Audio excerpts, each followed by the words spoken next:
నమస్తే, welcome to dot news. రాజకీయాల్లో శాశ్వత శత్రువులు కానీ శాశ్వత మిత్రులు కానీ ఉండరని అందరికీ తెలిసిన విషయమే. అందుకు నిదర్శనం టీడీపీ సీనియర్ నేత ఉండి ఎమ్మెల్యే రఘురామకృష్ణంరాజు.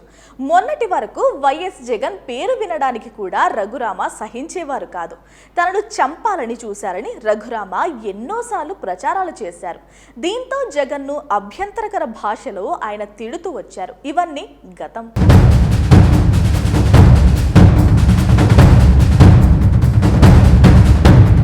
ఇక వర్తమానంలోకి వస్తే 2 రోజుల క్రితం అసెంబ్లీ సమావేశాల ప్రారంభం సందర్భంగా జగన్ను రఘురామ ఆత్మీయంగా పలకరించారు. అసెంబ్లీ సమావేశాలకు రావాలని కోరానని, ఇందుకు ఆయన సమ్మతించారని రఘురామ అన్నారు.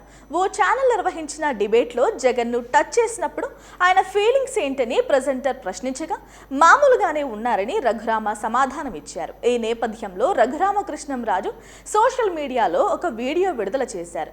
గతంలో జగన్మోహన్ రెడ్డి వాడు వీడు అని తాను ఇష్టం వచ్చినట్టు మాట్లాడేవారని చెప్పుకొచ్చాడు. తనను చంపాలన్న విషయం గుర్తుకొచ్చి ఆవేశంతో మరో కారణంతోనో అలా మాట్లాడినట్టు ఆయన తెలిపారు.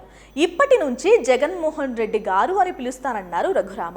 వయసులో తనకంటే జగన్ చిన్నవాడైన స్నేహితుడి కుమారుడు, అలాగే 5 ఏళ్లు ముఖ్యమంత్రిగా పనిచేసిన కారణంగా గౌరవంగా పిలుస్తారని ఆయన చెప్పుకొచ్చారు.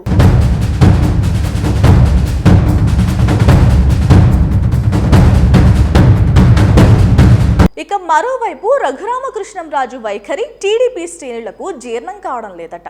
జగన్ను నిత్యం తిడుతూ ఉండాలనేది వారి కోరిక. పైపెచ్చు ఇటీవల ఒక ఇంటర్వ్యూలో చంద్రబాబు తన సామాజిక వర్గానికి పెద్దపీట వేస్తారని నర్మగర్భావు కామెంట్స్ చేశారు.